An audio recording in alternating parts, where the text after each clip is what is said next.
to try and say, in those houses, are we putting hot water? It has sensors. This is the white is the casing, so it has sensors for such as temperature inside that it records So the within the farmers, the environment. the radius. Yes. To just map it to the router script that collects all the data from the various bureau standards from those countries. So in iLab we have been training young people, intelligence to write the scripts and hack into other people's systems, okay? Our founding mothers and fathers arguably achieved their objective, except one. In the continent, I dare say we're number one in democratizing knowledge using technology. So, gone are the days when you needed a lot of money to access knowledge and skills. If you have raw talent, and we have an abundance of that in Kenya, then all you need is that little push, that leverage that can give you access to incredible knowledge and opportunities for building your skills. Now, this came home to us in a very special way when COVID happened. 3 weeks before the first case in Africa was reported, Dr. Savila walked into our office with the Vice Chancellor at that time, Professor Odhiambo, myself, and we had a meeting in which he told us, this thing that's happening in China and in Europe is going to spread to the whole world. And it's just a matter of time before the whole world, including Kenya, goes on lockdown. We were very skeptical at first because there were only 2 cases in Africa at that time, I think in Egypt and in Nigeria. It seemed so remote and far-fetched. But he insisted, it is coming, it will happen, and what will we do then? Will we shut down? And we said, do you have ideas? He said, we'll have to migrate to an online platform. Thankfully, all our students already have devices. We give them laptops when they join Strathmore. We have the online platforms that we can use, and we were going to get licenses to increase the capacity. What was lacking was training our lecturers in the ability to do that, to teach online and to have our students learn how to learn in real time online. And that is something that iLab Africa and our Deputy of Vice Chancellor, Academic and Student Affairs, Elizabeth Gashenga, is here. They all embarked on this training program, an ambitious training program to just rush everyone through this training. And sure enough, 3 weeks later, the first case was reported to Kenya, and the president put the whole country on lockdown, and we were actually asked that Monday to shut down the university. So we told everyone, go home, be safe, we'll give you time to reach home. The following Monday, classes resumed. So we were the first institution in Kenya to resume educational services. And then part of what we did was to address the limitation that we had. We had the online platform, we needed cheap internet. So we created a data bundle that would be a quarter the cost of the data bundles that were being sold by Safaricom. And they told us, oh no, they'll be watching Netflix and YouTube. We said, not really. The same way you can blacklist a website, you can't go to this pornographic website. You can whitelist websites. You can say, these are the only websites that you can go to. And so we started whitelisting websites like Wikipedia, Strathmore.edu, Zoom.com.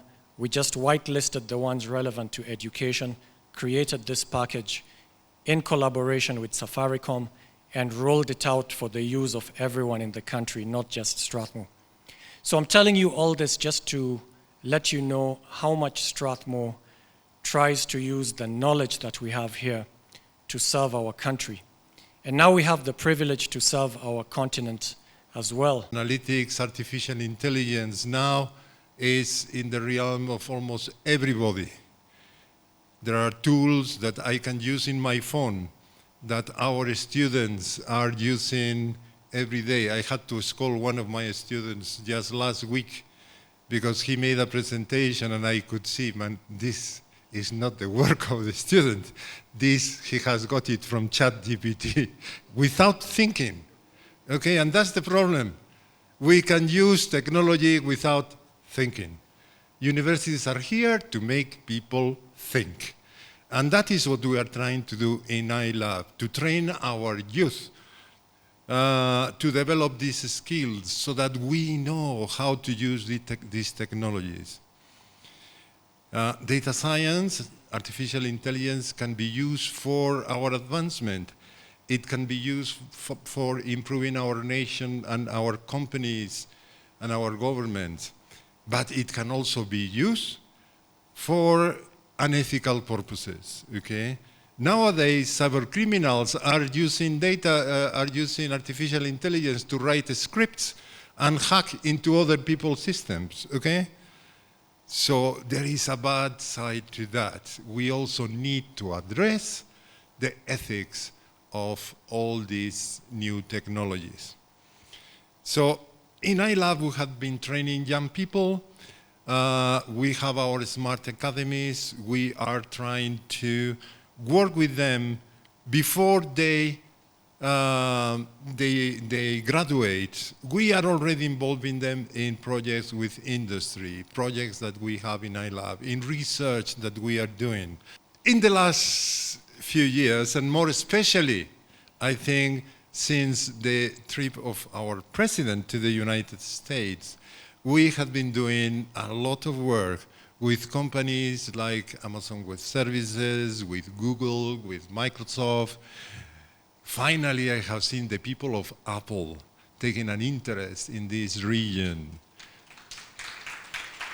And we are beginning a collaboration with them to have a center for the development of applications and to train people in Apple technologies. We are trying to understand where the technology is going. We are seeing, okay, now how can we use this technology locally? And we are training people, developing these local skills so that they can bring solutions that will benefit our society. That is the role that as a research lab we have been doing for the last 11 years. And data science is one of our main activities. And thank you for the big support and for your interest and the work that you are doing in bringing technology and making Kenya to be the hub of the region, and I would say of the continent, in technology. Thank you. Of our continent. In May 1963, our founding mothers and fathers met in the historic city of Addis Ababa.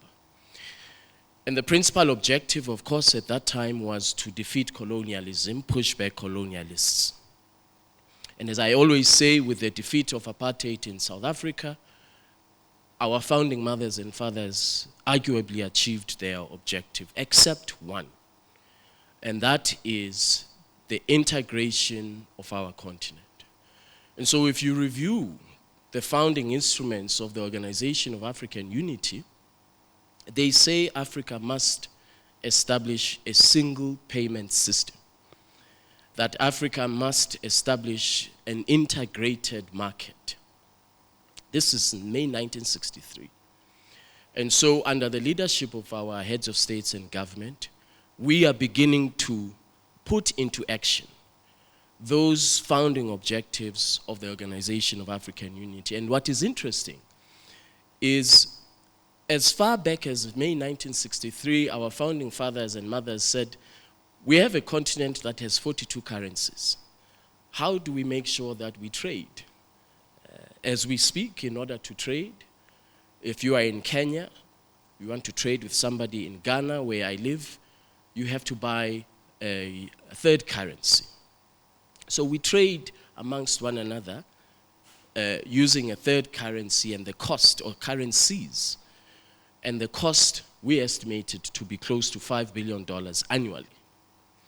So what we have done, working with Afrexim Bank, under the leadership of Professor Orama, is to introduce to our heads of states and government the payments and Pan-African payments and settlement system to enable digital payments in local currency wherever you are on the African continent. You trade in your own currency.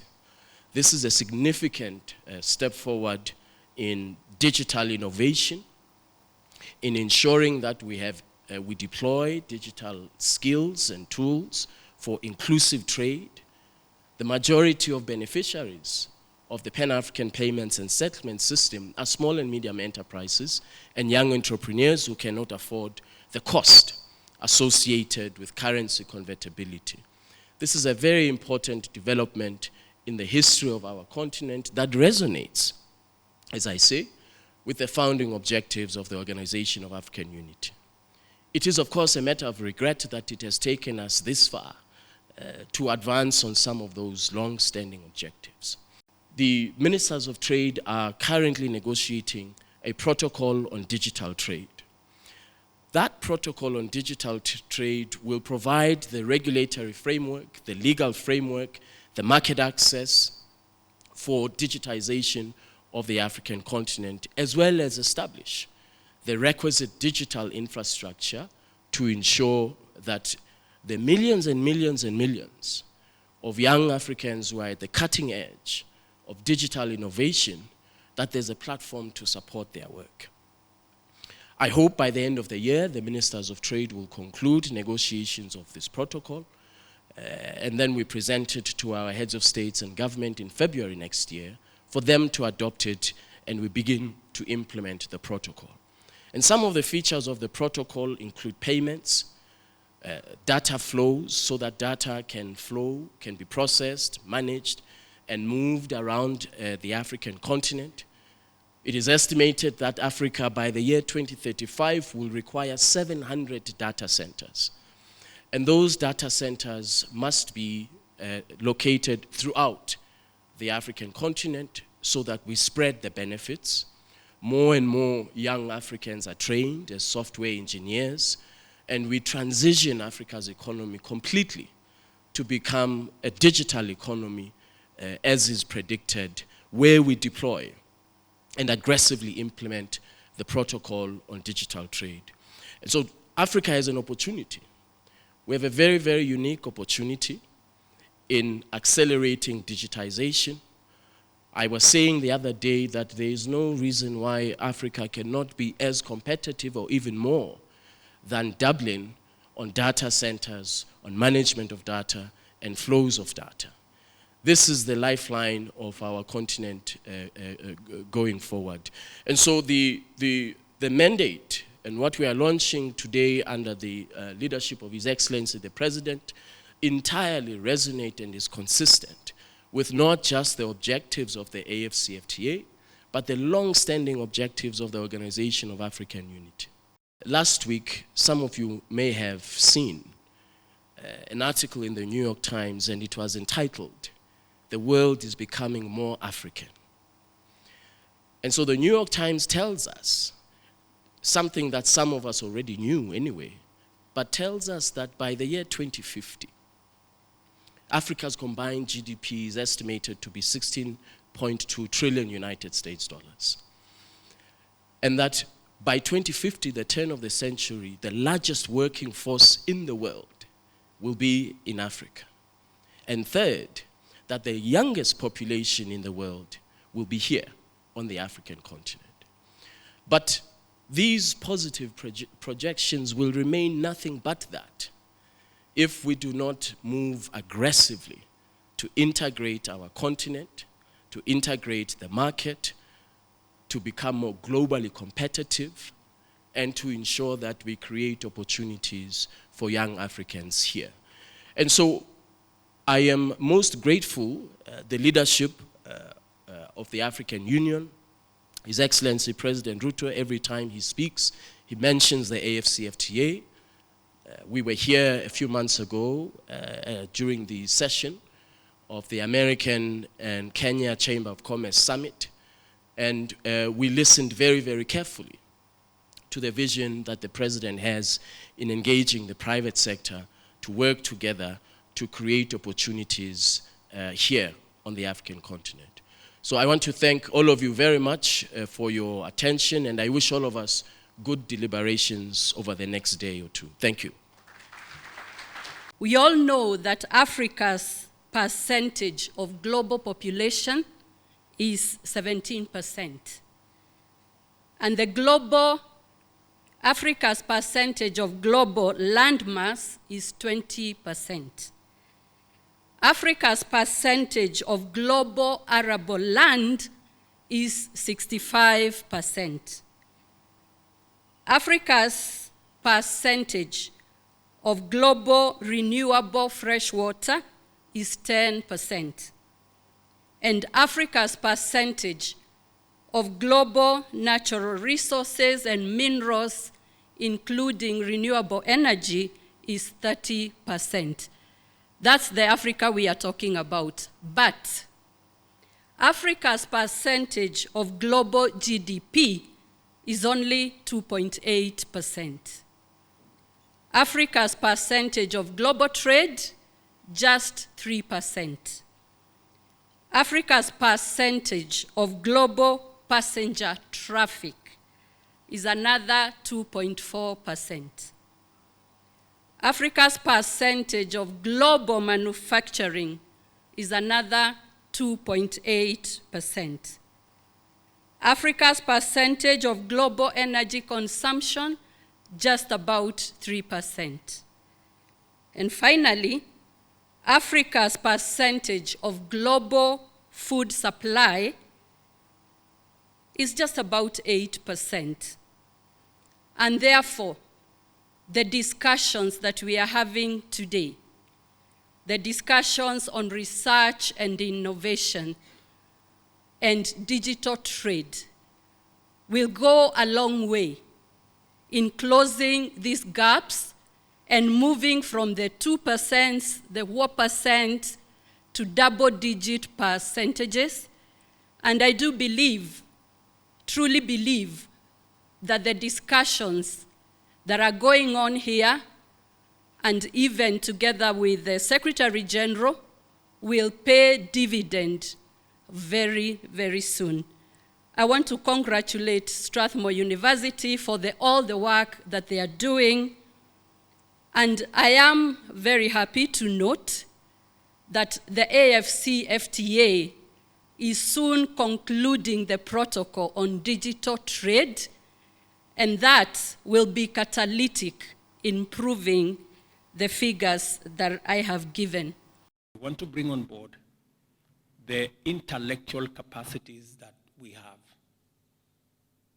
The space around trade and the leverage we can get from technology to come into play so that we can leapfrog some of the challenges others have had and be able to tap into the space that exists, turn our potential into opportunity, and opportunity into tangible benefits for our continent.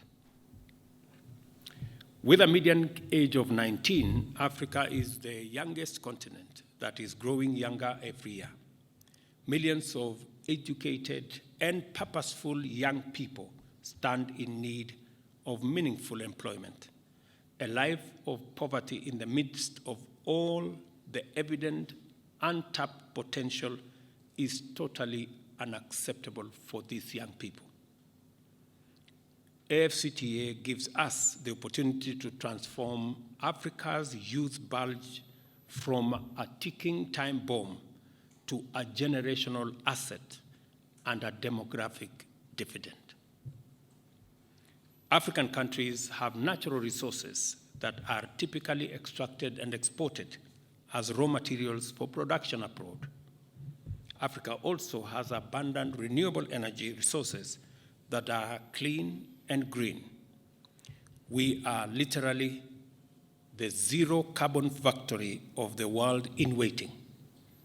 We are not just waiting, but preparing eagerly for the opportunities to employ our youth, attract investment, grow manufacturing industrialization potential, and power the next phase of global green industrialization revolution.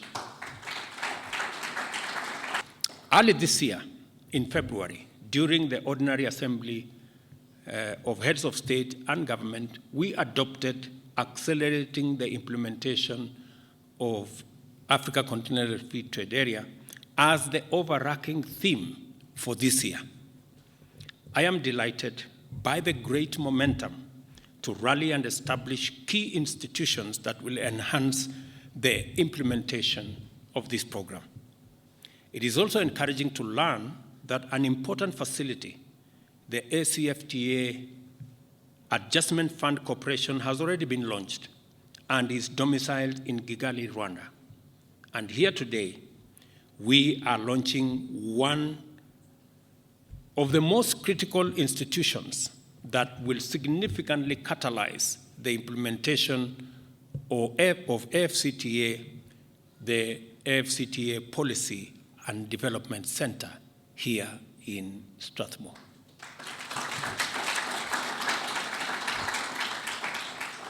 We recognize the importance of policy development in driving the success of Africa Continental Free Trade Area.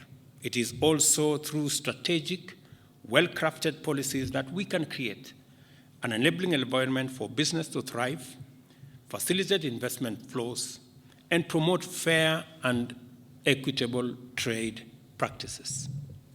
The role of the center will be instrumental in this regard, providing a platform for research, analysis, and evidence-based policy making.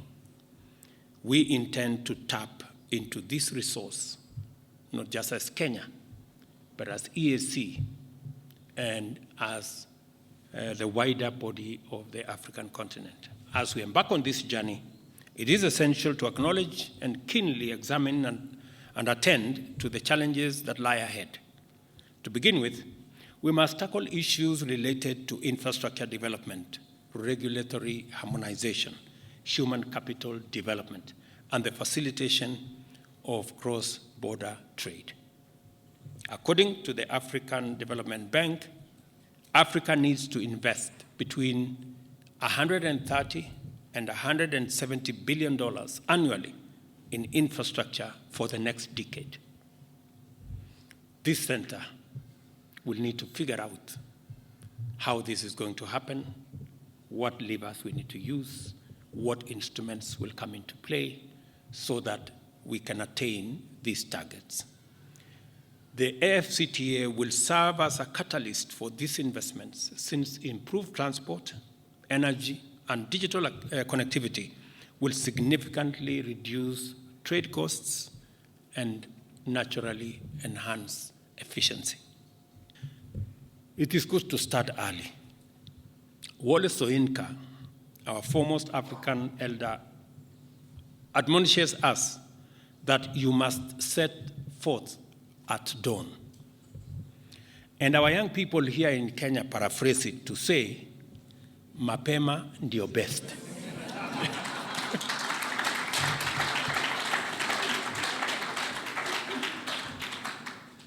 So, even as we behold the magnitude of Pan-African integration, we must also undertake domestic transformation, not only to drive rapid economic growth, but also to create sustainable local capacity to exploit every emerging opportunity at the national, regional, or continental levels.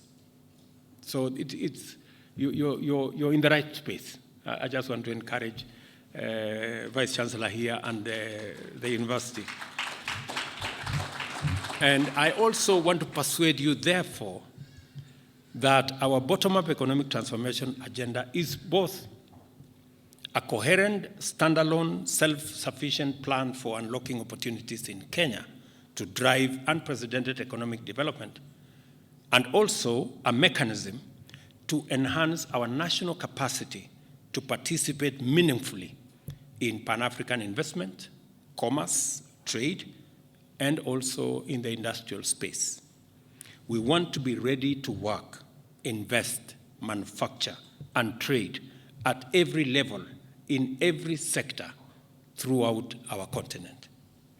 We understand Pan-African integration in the form of AFCTA and the Agenda 2063 as a perfectly aligned extension of our bottom-up economic transformation agenda. And that is why we are involved in it, we are immersed in it, and Secretary General will confirm that Kenya is front and center driving this African integration agenda. Technology is going to play a big role making sure that our business people are not unnecessarily encumbered by looking for this currency and that currency to be able to trade. We will try and see whether we can take that out of the equation so that they can concentrate on enhancing trade between all our countries.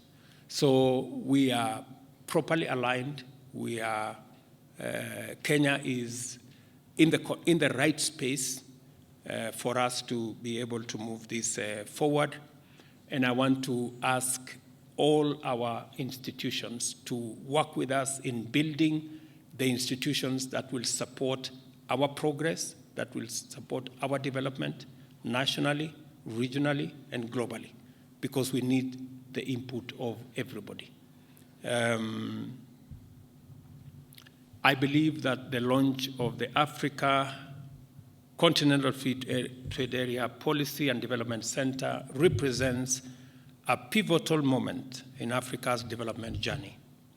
It provides a platform for us to work together in a borderless, cross-sectoral, multidisciplinary, and inclusive manner to build a prosperous future in which Africa is a globally competitive driver of world economic affairs. And I welcome all of us to put forward your best ideas, your best perspectives, your best insights in making sure that this works, not just for Strathmore, but not just for Kenya, but ultimately for our continent and for the world. Africa's youthful population is projected to increase exponentially to 1.7 billion in the next 7 years and 3 billion by 2063. I am convinced, beyond any doubt, that the youth are the future and our greatest asset.